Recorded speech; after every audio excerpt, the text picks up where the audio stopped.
Hey guys, it's Anime OGsan, and today I'm going to share my thoughts on solo leveling. First off, let me start by saying that I'm a fan. I haven't read the original web novel, but I read the webtoon when it first came out.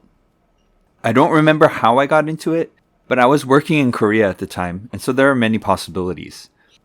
I thought it was really good, and I looked forward to every new chapter that came out. The story is good, pretty solid, but I don't think it's anything groundbreaking. In a nutshell, the premise is that the weakest hunter, barely even a hunter, gains the ability to level up in a world where everyone else is pretty much stuck at the same level. The Korean title means I alone can level up. But after the Igris fight, it's basically a walk in the park, and by the time he starts interacting with other hunters again, he's already become peerless. The overpowered MC subgenre is everywhere these days, and to stand out, there has to be that extra something something. And for solo leveling, it wasn't so much the story as it was the art. But before I go into that, I'll share some things that I think the anime adaptation has done well so far.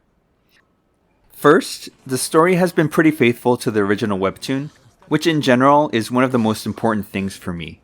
Although I don't know why they keep giving him a dagger. In the webtoon, we don't see him using a weapon until Mr. Sung's sword. Anyway, if you read the webtoon while watching the anime, you can see that the story progresses almost exactly the same, with certain scenes being framed in the exact same way.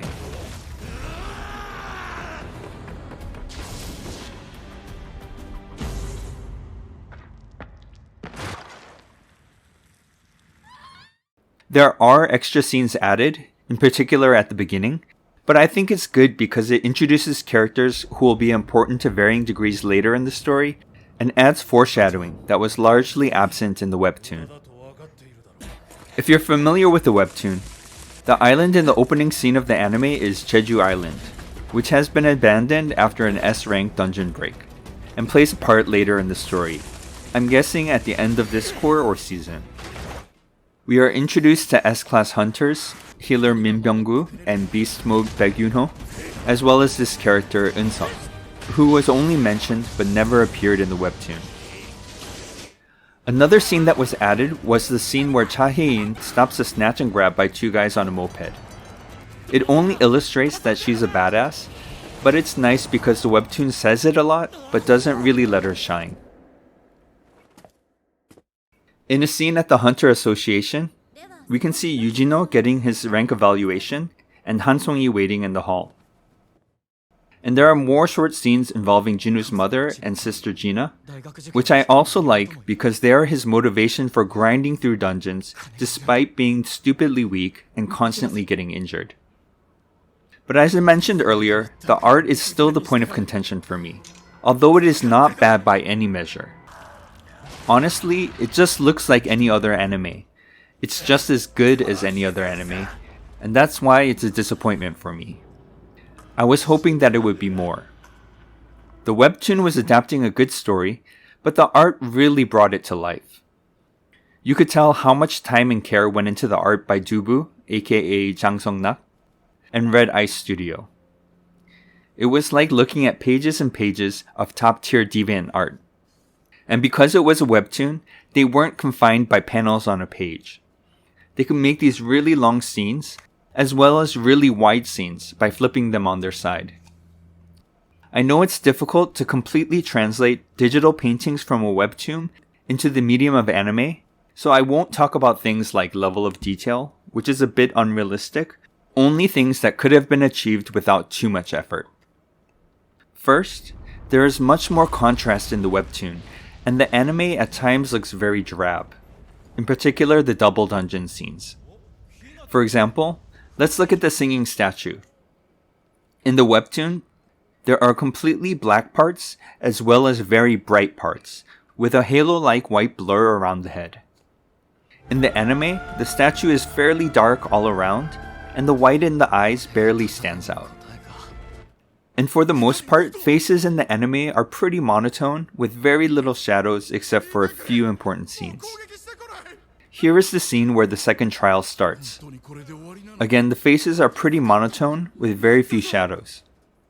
In the webtoon, you can see that it's like there's a light shining directly on their faces, with more pronounced shadows. And this applies even to the statues. Here's the famous smile scene. They did it pretty well, but again, it's mostly dark with very little contrast. And here it is in the webtoon. Sure, you can argue that it's a dungeon, and so the lighting is limited to the torches. But there are scenes in the anime where things are bright, and other scenes where things are very drab. And I think lighting is the one thing that people are willing to suspend reality when watching an anime or movie. Next, I mentioned earlier that the anime recreates some scenes, actually a lot of scenes, directly from the webtoon, which is natural because a digital painter will have thought about framing when composing the scene. As a result, any changes in framing should be an improvement on the original. But that isn't always the case. For example, in this scene, the party leader, Mr. Song's arm, has been severed by the statue's eye blast. In the webtoon, we can clearly see that his arm is missing above the elbow, blood dripping from the root. But in the anime, the perspective is from the other side, and you have to make out that the bloody splotch against the body is where his arm has been severed. Next, A1 Pictures chose an overall more serious tone for the anime, choosing not to use the comic reactions where they were in the webtoon. This doesn't bother me because I'm not sure if it would have added or detracted from the story. But at the same time, the anime toned down facial expressions that added a lot to the mood. For example, the statue's expressions in the webtoon show a condescension, like a king looking down on lowly bugs, something that the anime doesn't really convey as well. Sometimes the statue's face looks outright dumb. On the other hand, the expressions of fear of the trapped hunters in the face of overwhelming power is much more exaggerated in the webtoon. Here is the scene where they are running to the statues holding instruments. In the webtoon, you can see that there is a distortion in the eyes when they're really fearful. And Jinwoo's eyes are pretty much the same regardless of his state in the anime. For example, when he is showing determination, his eyes narrow a slight bit and his eyebrows furrow, but it is much more pronounced in the webtoon. He looks downright defiant. And in the third trial, he looks exhausted, and it really shines in the webtoon. The last couple things are very minor, but I think they could have added a lot for not much work. Skin color in the original is more warm, a little more yellower than what is usual, at least in the sunlight. The anime used colors that are basically the standard for anime these days, but there's no rule that Solo Leveling has to look like every other anime. And on top of that, the characters are missing the accent points for the noses, the soft red base with the white accent, similar to the boob and butt accents in Bisque Doll. And also the face cheeks, shoulders, knees, and elbows too. I don't know why they chose not to add it. I think that the characters would have immediately looked more like in the webtoon. It's a small thing, but I think it would have been a big return for relatively little effort. Okay, that's it for today. Solo Leveling is good. It's only that I wish it was great. It's just a problem with reading something before you watch an adaptation that doesn't quite match your expectations. It was like that for last year's Jigokuraku for me. In those cases, it's better to enjoy the adaptation first and then go back and read the source material.